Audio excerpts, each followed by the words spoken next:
just works better. Watch the whole video to find out.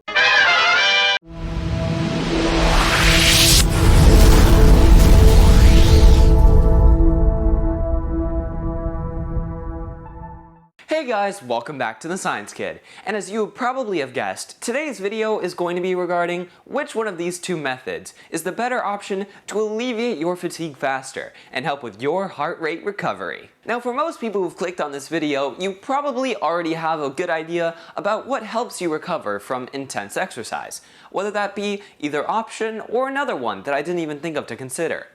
Now, throughout different sports, PE, and plenty of running, I've always been barked orders at to walk around with my hands above my head after completing intense exercise.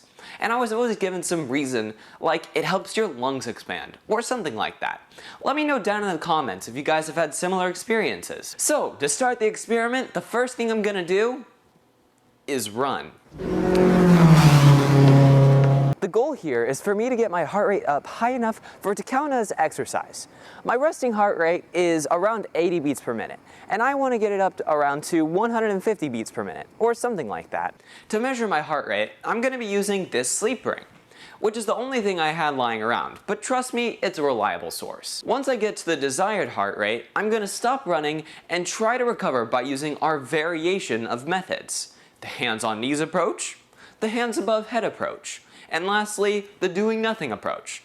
Now we're doing this last one as a control to see what the normal amount of time is to recover without any tips or tricks. While I'm out doing that, let's see what results everyone else is getting by doing similar tests. So I went on Google Scholar and I found a research paper written fairly recently in 2019 titled Effects of Different Recovery Postures During High Intensity Interval Training, which is pretty much exactly what we're trying to figure out ourselves.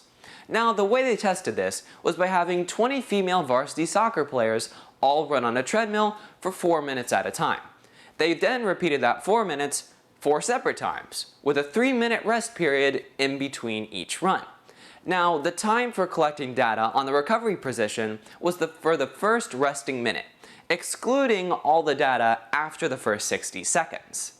Now, after doing this, they redid the entire process to test the other recovery position. And after they collected that data, they came to a definite conclusion as to which recovery position was much better. Now back to me running.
Alright, let's go check the data. Anyway, the data says that for the hands-on head method, my heart rate climbed down from 149 beats per minute to 127 beats per minute. For the hands-on knees approach, my heart rate climbed down from 127 beats per minute to 93 beats per minute. And lastly, for the doing nothing method, my heart rate climbed down from 147 beats per minute to 130 beats per minute. Comparing our information to that of the one from the research article, we can easily notice a similarity between our results, showing that the hands on your knees approach was much more efficient for heart rate recovery. This means that the next time that you go out for a run or you do anything physically taxing, that you should try putting your hands on your knees for a change. And let me know down in the comments if it worked for you. Thank you guys for watching. I hope you guys found this video to be helpful. If you have made it this far in the video, make sure to smash that like button and to subscribe. Also make sure to click that notification bell to be notified whenever I make a new video. Anyway, I'll see you guys in the next one. Bye-bye.